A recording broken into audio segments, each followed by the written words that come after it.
estudyante, may ubo ko. Pati pala yung nare-record ko, hindi ko alam. Opo, So sir. anyway, so we have this bond valuation, no? But to explain a little about bond valuation, no, or bonds, no, when you studied in the bond market, when you see bond, this is issued by corporations, di ba? Sandali na, mainit. Magbubukas lang ako.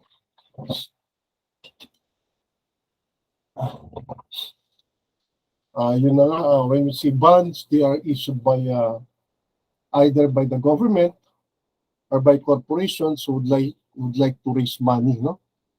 So that for corporations, for example, maybe they would like to raise money in the form of bonds because they would like to pay off their obligations, no? Okay, they would like to purchase additional machine or make an expansion. So yan yung mga reason, no? And then for the government, syempre to facilitate, no, yung mga government expenses, no? So probably they can facilitate or they can cover the expenses for the travel of the president in going to other countries para makapagkuha raw ng mga investments, no? So these are the reasons why bonds are being issued.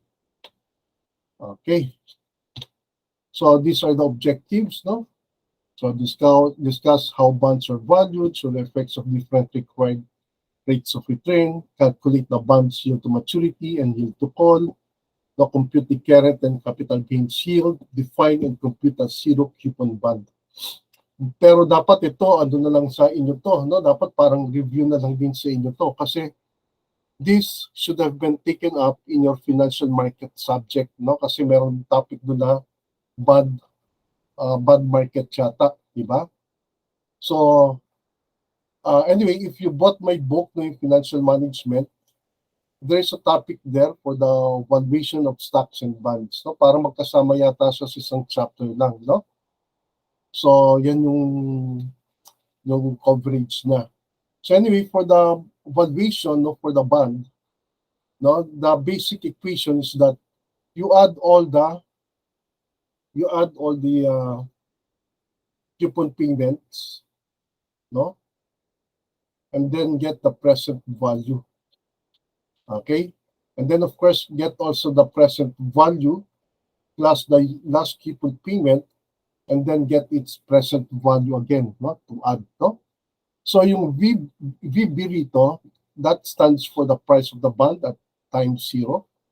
Then the CP, no? This one, you have the coupon payment expected at time N. So that is for a particular period. And then you have the R, which is the discount rate.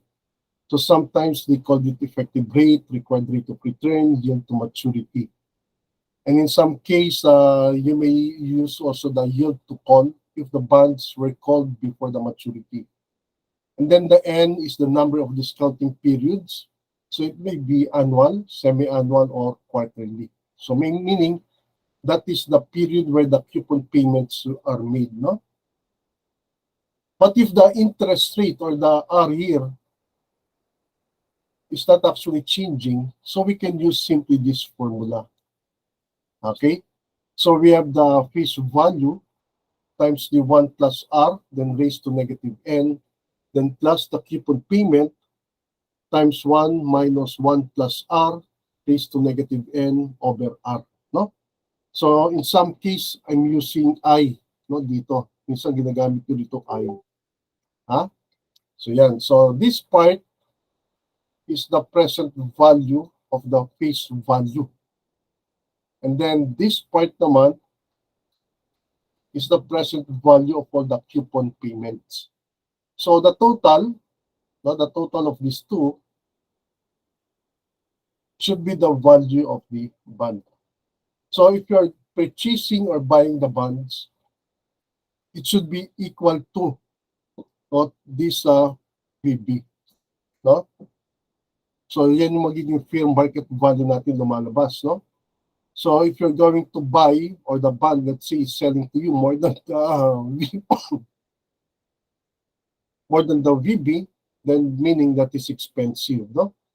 But if the selling price of the bond is lower than the computed VB, then that is cheap. So it is time for you to buy the bond. Okay, so the timeline for the bond valuation is that, for example, in this case, no, we have in 2008, so we have Worldwide United issued a 9.125% annual coupon bond with 1,000 par value maturing at the end of 2019. So the required rate of return is 8%.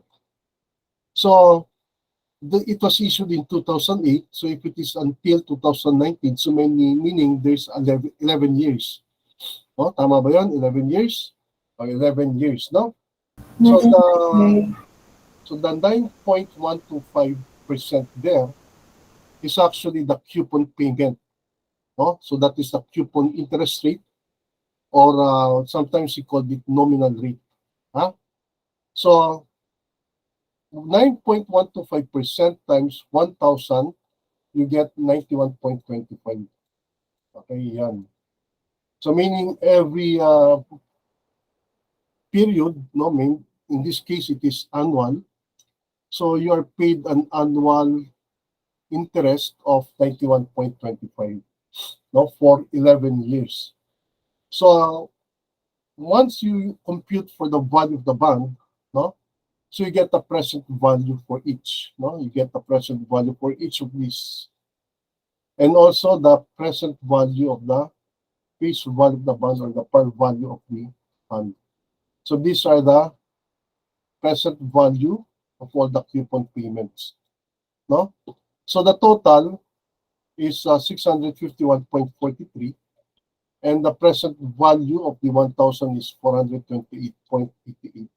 So once you add them, the total price is 1,080.31. So that is the value of the bond, no? 1,080.31. Okay? So just imagine, no, for a bond that will mature in 11 years, no? Meaning, on the 11th year, the company who issued the bond will pay you only 1,000, but you are paying 1,080.31. But of course, you're getting 91.25 per year, no, as a coupon payment. So meaning the bond was issued at a premium. No? So how do we know that it was issued at a premium?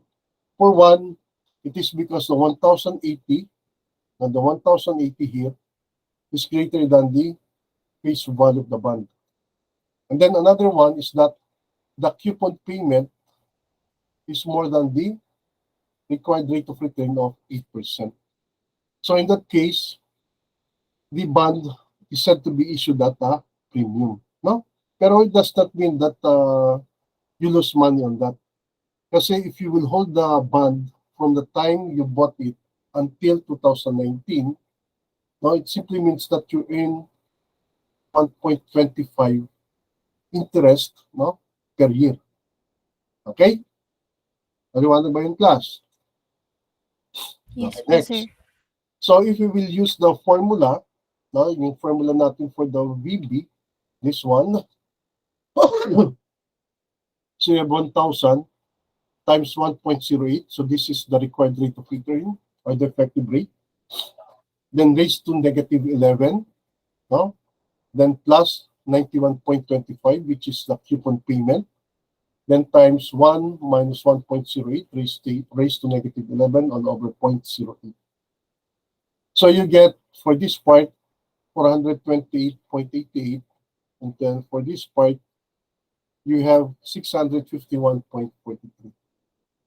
So overall, the total is 1,080.31. Okay, is it clear? Kindly check, class, if it is correct.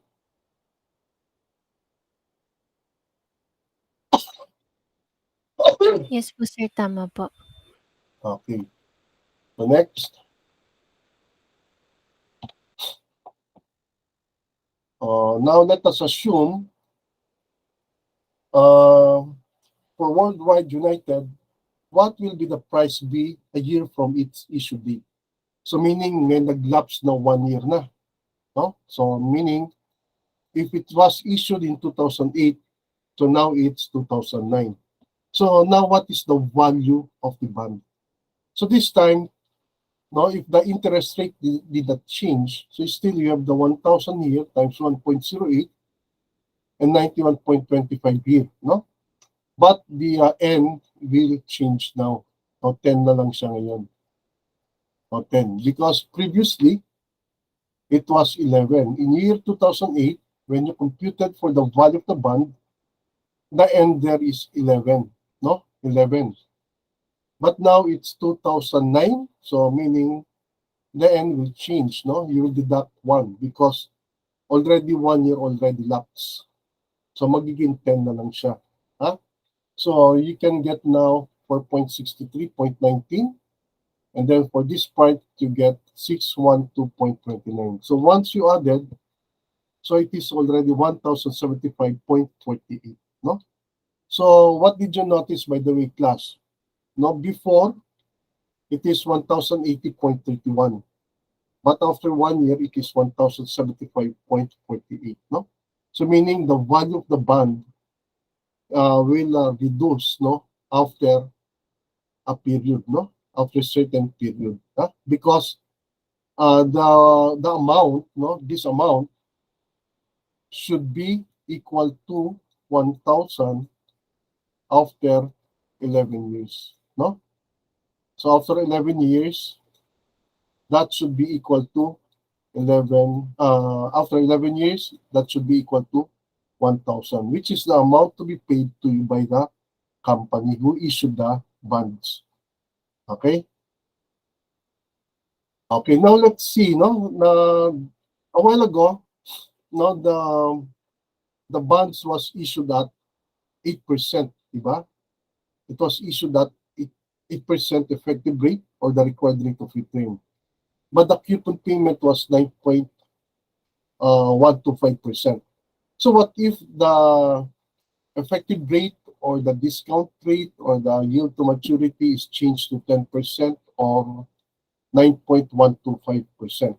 So this time, the 8% is higher than, no, higher than the 8%. Kasi originally, no, in the example, we have only 8%, diba? So this time, let's change that to 10%. So we have now the here, and then 1.10 here, and there, no? And then the period, of course, will be the same, -11, and the coupon payment is 91.25. So the present value for this part is 350.49. And then this one, the present value of all the coupon payments is 592.67. So it is now 943.16. Okay, kindly check first.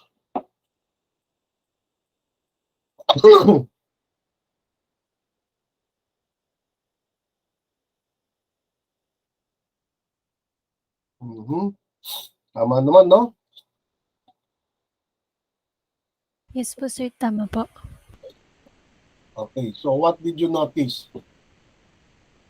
The amount now is lower. Now, kasi previously, when we use the 8% as the effective rate or the discount rate, the amount is more than 1,000. Diba? Ito. When we use the 8%, diba? The amount of the bond is 1,080.31. And we are seeing that this one is at a premium. Premium yan. At this time, the rate is 10%, which is more than the coupon rate. Tama? But the amount of the bond now is 943.16. So meaning, it is said that the bond is issued at a discount. So the bond is issued at a discount or was issued at a discount. So 943.16. Now let's say instead of 10%, it was issued at 9.125%, which is equivalent to your coupon rate. So this time, the value of the bond will be equal to 1,000. Okay?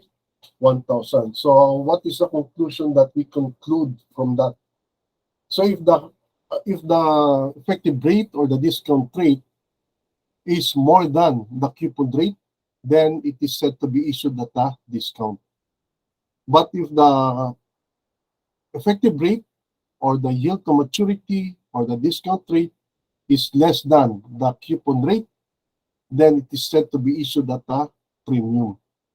But if it is equal, no, if the effective rate is equivalent to the nominal rate or coupon rate, then the value of the bond is said to be issued at par. Ha? Kaya pareho lang siya 1,000. O 1,000. Okay? Next. So, for the bond, no, over time, so let's say we have, of course, in year 0 nandito, and then this is the maturity. Diba? So, this one was issued at what? At what? At the premium. So, meaning the effective rate is lower than the coupon rate. Kaya 1,080. So, ito yun. So, we have the R, which is the effective rate, or the yield to maturity, or the discount rate, is less than the coupon rate. So, it was issued at a premium.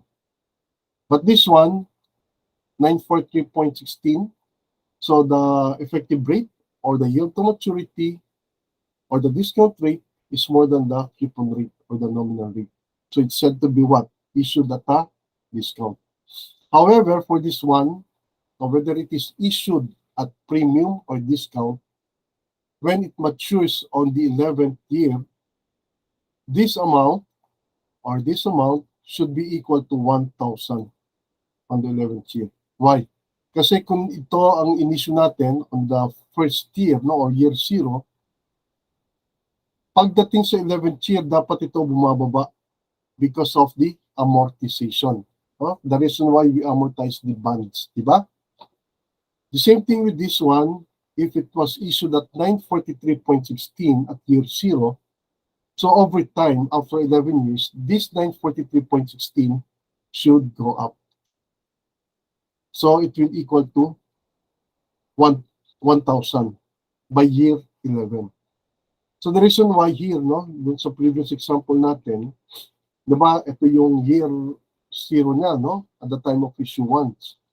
Pero pagdating dun sa second year niya, o dun sa succeeding year niya, the amount, no, this amount, declined to 1,075.48.